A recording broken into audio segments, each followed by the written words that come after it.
When President Trump came into office, you know that the region was in extreme turmoil. ISIS had a caliphate, and Iran's proxies were wreaking havoc.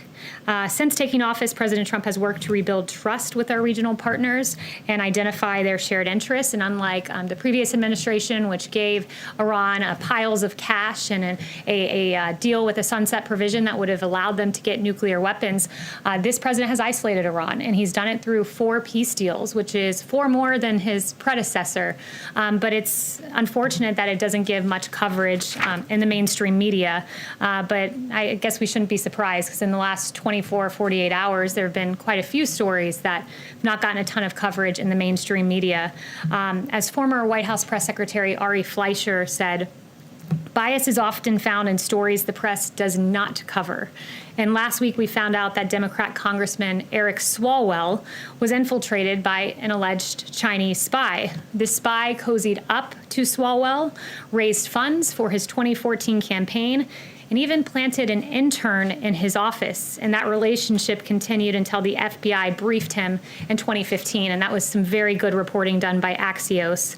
But after entangling with this spy for years, Swalwell hypocritically went on to be one of the lead instigators of the Russia collusion hoax and the impeachment sham. Swalwell wrote this on his congressional webpage: President Trump and his team are directly and indirectly tied to Russia. That was not true. He then said in September of 2020, the president has a compromised relationship with Russia. Untrue. April of 2019, he said President Trump certainly acts on Russia's behalf and acts like Russia's leader. Not true. January 2019, Eric Swalwell said it's pretty clear President Donald Trump is an agent of Russia. Not true. And Swalwell shamelessly claimed Donald Trump Jr. and Jared Kushner had an eagerness and a willingness to work with the Russians during the 2016 election. Again, it was false. In 2019, he falsely claimed this yet again when inquired about collusion by a reporter. And these baseless attacks were false, yet covered breathlessly by the media.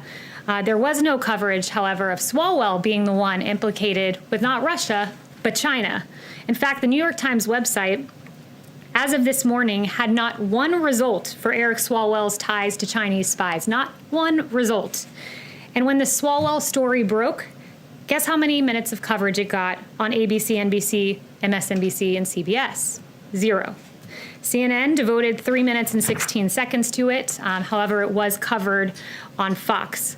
Interesting pre-election and post-election coverage, too, on the Hunter Biden scandal, which was not covered at all by many outlets in the lead up to the election. In fact, on October 15th, you had a New York Times headline that said, Trump said to be warned that he was being given Russian disinformation over Hunter Biden. Now, December 10th, just a few months later, New York Times headline, investigation of Hunter Biden is likely to hang over Biden as he takes office. Washington Post on October 16th, the headline read, the truth behind the Hunter Biden non-scandal. Now you have the Washington Post headline that says this, Hunter Biden tax probe examining Chinese business deals. Politico, October 19th, Hunter Biden's story is Russian disinformation. That's a favorite. Dozens of former intel officials say, false yet again. December 2nd, now Politico reads, Justice Department's interest in Hunter Biden covered more than taxes. Really interesting turn of events, and good for those who covered what was a story all along and not Russia disinformation. Isn't it hypocritical for you to accuse others of disinformation when you spread it every day?